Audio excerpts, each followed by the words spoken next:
situ juga diperbolehkan langsung. SPBU atau badan usaha ini boleh impor langsung hanya untuk kebutuhan, menyangkut kebutuhan BBM non subsidi. Sebetulnya clear semua. Karena apa? Karena juga pengawasannya ketat kok dalam konteks impor itu. Bea Cukai mengawasi, BPH Migas mengawasi, Kementerian SDM dalam hal ini Dirjen Migas menyangkut tentang neraca minyak dan gas juga mengawasi. Jadi sebetulnya clear. Nah, betul bahwa ini adalah sebuah entitas bisnis yang snowball efeknya panjang. Kita tuh ingin ada namanya foreign direct investment. Salah satunya di sektor seperti ini. Betul, ini sektor perdagangan, bukan industri. Tetapi sama, kenapa? Menyerap tenaga kerja, bayar pajak, dan sebagainya akan terus kita perluas hal-hal yang kayak begini. Intinya harus kita lindungi. Kalau terjadi persoalan, justru harus kita bantu yang begini ini. Jadi persepsi dasarnya harus kita luruskan.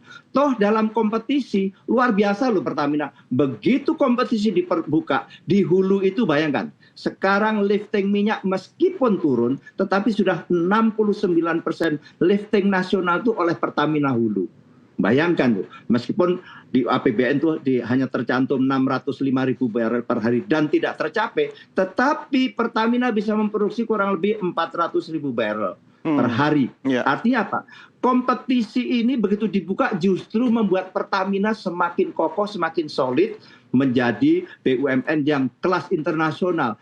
Pertamina sekarang sudah masuk di 500 Fortune, bahkan terus naik ratingnya. Itu adalah 500 perusahaan besar dunia dan itu Pertamina masuk. Ini adalah akibat kompetisi yang sehat. Termasuk di sektor penyaluran BBM ini.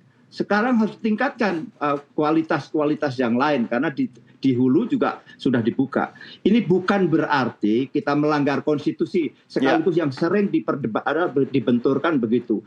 Ada konstitusi yang menyatakan bahwa hal-hal yang menyangkut hajat hidup orang banyak harus dikuasai oleh negara, maka Pertamina itu adalah, atau BUMN Pertamina itu representasi negara. Saya kira kita harus, karena toh ujungnya adalah sebesar-besarnya untuk kemakmuran rakyat. Nanti bisa dihitung kok. Tetap meskipun diselenggarakan oleh SPBU swasta, tetap di bawah kontrol kok. Itu artinya tetap negara tetap menguasai dalam konteks kontrol. Nah, kembali kepada persoalan yang ada. Mestinya justru dari awal begitu ada tanda-tanda sudah mulai menyusut dan ada persoalan, justru pemerintah membantu SPBU ini. Supaya apa? Supaya tidak terjadi kekosongan, sehingga tidak terjadi apa disebut dengan panic buying. Inilah yang terjadi. Terjadi social unrest di tengah-tengah kayak begini, bayangkan. Di tengah-tengah situasi yang seperti ini, sehingga ini di BP saja dari 70 SPBU yang ada, 60 sudah tutup. Tinggal 10 yang bisa operasional. Itu pun dari sisa-sisa BBM yang ada. Hal ini pembuat atau pemangku kepentingan utamanya, sekali lagi, kita jangan, mohon maaf, jangan seolah-olah kalau lantas ini karena non BUMN Pertamina atau Pertamina lantas treatmentnya beda. Justru harus dibantu. Sebagaimana kita juga harus mensupport Pertamina menjadi BUMN yang juga mendapat mandat, yakni menjalankan PSO, Public Service Obligation, atau Public Service Obligation, bagaimana menyalurkan BBM subsidi dan sebagainya. Beban Pertamina dalam konteks hilir luar biasa besarnya hari ini. Bagaimana seperti tadi, bahwa kita sekarang impor kurang lebih 1,1 juta barrel per day. 1 barrel itu 59 liter ya. Bayangkan tuh, sehari. Dan itu impor sebagian besar oleh Pertamina. Jadi problem itu justru dengan adanya SPBU swasta ini mengurangi beban Pertamina. Sekali lagi mengurangi beban baik dari sisi finansial maupun dari sisi tadi kompleksitas yang ada. Memang betul ini harus dijaga dari sisi harga. Toh nanti jangan sampai terjadi kesenjangan yang luar biasa. Toh akhirnya masyarakat juga yang memilih. Contohnya begini, betul Shell itu bisa mengimpor dari produk Shell juga, ya, karena Shell juga sebagai operating peminyak yang bergerak di sektor hulu, bisa mungkin lebih murah crude-nya, tetapi kalau diproses di Singapura misalnya, kan biasanya di Singapura kayak BP juga impornya dari Singapura karena mereka memiliki refinery di Singapura. Toh ujung-ujungnya adalah masyarakat juga. Nanti mungkin yang dikhawatirkan kalau dibuka seluas-luasnya lantas lebih murah karena mereka mendapat sumber dari katakanlah dari miliknya sendiri yang bergerak di sektor hulu, BP misalnya. Shell juga demikian. Nah ini tetapi semua ada aturannya kok. Semua nanti bisa, kalau toh harga turun ya nanti masyarakat juga yang untung. Tetapi tetap jangan sampai justru mematikan BUMN kita. Nanti ada proses equilibrium, keseimbangan baik harga dari proses supply and demand yang bebas dengan aturan-aturan yang harus ada. Baik. Betul, kita tidak bisa melepas begitu saja dalam mekanisme pasar sempurna istilahnya. Tidak ada pasar yang sempurna, maka harus ada intervensi negara. Semuanya adalah demi untuk keadilan dan kemakmuran rakyat. Saya kira itu. Ya, baik. Saya kembali ke Mas Angga. Tadi kabar gembira juga Mas Angga dari Pak Sugeng, Pertamina masuk dalam 500 Fortune ya, perusahaan-perusahaan yang hebat. Tapi saya juga agak khawatir kalau makin sehatnya Pertamina makin jadi sapi perahan nanti sama oknum-oknum tertentu. Oke, mudah-mudahan itu tidak terjadi. Mas Angga, berapa kuota ideal yang harusnya kalau bicara tentang impor BBM masuk yang bisa menjamin pasokan BBM itu paling tidak 1 tahun itu aman gitu? Iya, pertama tadi sudah dijelaskan oleh Pak Sugeng ya soal tantangan tadi ya Pertamina, dan saya lihat juga sudah direspon cukup baik ya untuk merger tadi ya, salah satunya ya konsolidasi misalnya PIS, Pertaniaga dan Pertamina Kilang. Nah ini saya melihat ini salah satu terobosan agar tata kelola ini bisa menjadi lebih efisien. Kalau sekarang yang saya lihat ini ada yang cost jual beli di antara mereka gitu loh. Dalam Pertaminanya sendiri ya. Saya salah satu itu yang kita juga apresiasi. Yang lainnya ya menurut saya untuk masalah berapa kuota yang paling tepat ya memang ini harus didudukan secara bersama ya, sehingga tadi bisa tercipta supply and demand yang seimbang. Saya tidak bisa mengkira-ngira lah berapa jumlah yang ideal terhadap kuota untuk di tahun depan seperti itu. Ya, tapi kalau pemberian izin kuota itu menurut Anda idealnya per tahun kah atau per 2 tahun sekaligus atau gimana kira-kira? Ya mungkin ada baiknya tadi diberikan secara per tahun, tapi mungkin bisa dievaluasi per 6 bulan gitu loh. Dengan tadi dengan mungkin ada toleransi ya, ada toleransi itu kan penting juga, misalnya diberikan kenaikan 10%, tapi ditambah toleransi misalnya 2% atau 3%. Nah kita main dalam range itu ya, jadi mungkin masih dalam konteks yang memang ada kesepahaman dalam format tersebut. Jadi tidak ada saling kecurigaan ya, karena kan soal menentukan jumlahnya impor ini kan ya kalau tidak dilakukan secara terbuka dan disusun dari awal ini, apalagi ketika misalnya tiba-tiba berubah, tiba-tiba naik besar, ini kan pasti mengundang banyak pertanyaan juga gitu. Iya. Kalau bagi importir sendiri, bagi pemasok BBM dari luar sendiri, selama ini regulasi apakah sudah support atau masih ada hal-hal yang harus disederhanakan? Ini mumpung kita bicara juga upaya pemerintah memperbaiki tata kelola nih Mas Angga. Ya kalau saya lihat sih dalam konteks pemilihan sourcing ya, saya lihat juga sudah sangat terbuka ya dengan memperhatikan berbagai macam tantangan juga. Mungkin tidak bisa juga kita misalnya mengandalkan impor ke satu negara gitu kan. Kita kan juga harus memitigasi ya.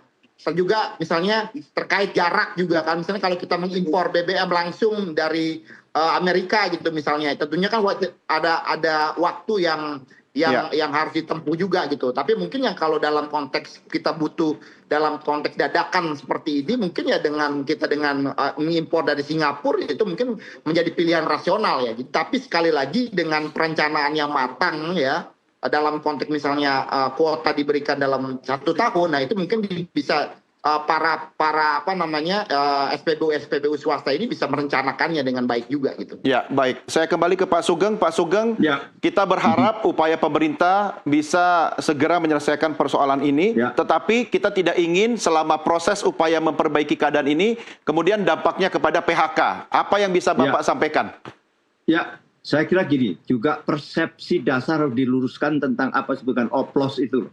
ini juga merusak citra. Ya, Sekali lagi, tidak ada BBM yang tidak melalui proses blending, itu tidak ada. betul. Nah ini dulu, ini mispersepsi ini lantas menjatuhkan, karena apa? Secara kualitas diperiksa sedemikian rupa, kalau jenis RON itu ya sama, octane number istilahnya, research octane number. 92 itu baik oleh SPBU-nya swasta maupun SPBU-nya Pertamina itu sama. Badan yang mengecek itu adalah Lemigas, Lembaga Minyak dan Gas itu, dan juga melalui riset-riset dan itu. Ini tetapi waktu itu sempat jatuh merek atau jatuh citra gara-gara oplos dalam perspektif bahwa mencampur kualitas rendah lantas dengan kualitas tertentu dianggap menjadi kualitas dijual di atas kualitas yang lain. Sehingga semua lantas menjadi ras ke SPBU non Pertamina kan waktu dengan padahal RON yang sama. Nah ini persepsi yang harus di-clearkan bahwa sekali lagi tidak ada BBM yang dari refinery itu kilang itu sudah sesuai seperti yang diharapkan. Jadi crude diolah di Pertamina itu pasti ada aditifnya untuk mencapai RON. Itulah disebut dengan blending. Bahkan RON tertentu dengan RON tertentu di blending ada proses yang lain, maka jatuhlah kepada RON yang diharapkan. Nah itulah. Hal lain ini adalah menjadi pelajaran berharga kita semuanya. Ingat, negara kita negara besar, energi dalam hal ini masih menjadi urat nadi ekonomi yang sangat strategis. Maka persoalan energi harus kita sikapi dengan bijak. Keputusan-keputusan itu harus melalui mitigasi yang cermat. Sekali lagi, kita harus lebih mengedepankan kepentingan publiknya. Jangan ada kepentingan-kepentingan, even though itu adalah BUMN kita yang harus kita bela. Tidak boleh. Kita harus mengedepankan kepentingan publik. Sesuatu yang sudah menjadi public facility atau public, public sphere, bahkan panggung publik. Kenapa? Pom bensin pun sekarang sudah menjadi panggung publik karena ada sebuah citra misalnya. Kalau kita ke SPBU A itu karena agak keren misalnya, ya sudah tidak apa-apa. Toh yang itu memang nanti ada menjadi proses pembelajaran, tetapi tanpa mendikotomi. Kalau misalnya begini, Pertamina, BUMN Pertamina adalah BUMN yang SPBU-nya kumuh, sudah kumuh, lantas nggak pernah senyum, oplosan, tidak pernah senyum misalnya. Begitu dicitrakan kayak gitu, maka itu habis kalau kayak gitu. Dan ini adalah BUMN migas terbesar kita, harus kita selamatkan. Tidak boleh sampai terjerembab gitu. Maka bagi internal Pertamina juga harus terus-menerus memperbaiki diri, baik sisi kualitas layanan maupun kualitas produk sudah pasti. Nah ke depan, atau kita dalam konteks bagaimana disampaikan tadi, harus kita jaga. Apapun namanya pengusaha atau badan usaha itu adalah angsa bertelur emas. Jangan kita kaget-kagetin, malah tidak bertelur nanti. Ini menyangkut apa? Seperti yang saya ulas di depan. Ini kita membutuhkan, apalagi mau tumbuh 8% Pak Prabowo. Investasi secara akumulatif itu sampai tahun 2009 kurang lebih 13.000 triliun, 13.700 bahkan. Lantas kalau ini harus diciptakan ekosistem yang baik. Nah, kebetulan investasi di Komisi 12 juga. Ini memerlukan investasi terus-menerus yang besar, yang berkualitas adalah yang menyerap tenaga kerja. Ini kalau yang begini-begini saja lantas menjadi kapok mereka karena justru tidak ditolong oleh kita. Padahal bisa itu tinggal duduk saja, mohon maaf, Menteri duduk dengan BPH Migas, duduk dengan pelaku usaha, udah jalan keluarnya apa? Impor langsung tidak apa-apa. Kalau dikontrol oleh bea cukai juga, kalau ada impor maka ada cukainya dan seterusnya. Semuanya di bawah pengawasan yang masih sangat under control kok.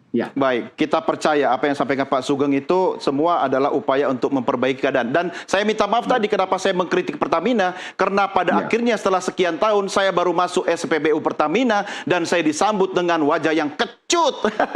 Mas Angga, Mas Angga, terakhir apa yang bisa Anda sampaikan kepada pemerintah biar ini cepat clear, cepat beres dan tidak jadi sesuatu yang berulang?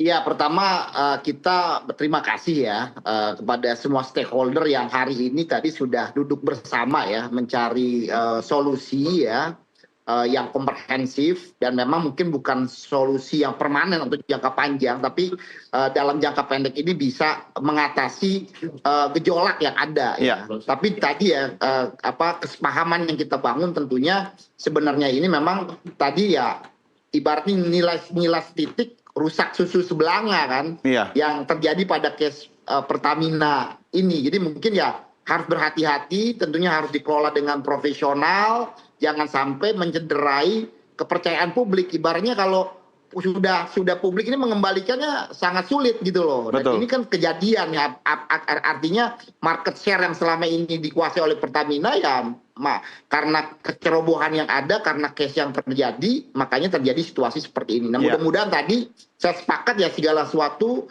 dilakukan secara terbuka, dengan diputuskan secara terbuka juga, secara transparan dan juga diawasi, dan saya rasa dengan peran media yang cukup luar biasa saat kita titip Pak Sugeng akan ngawasi ini terus menerus gitu.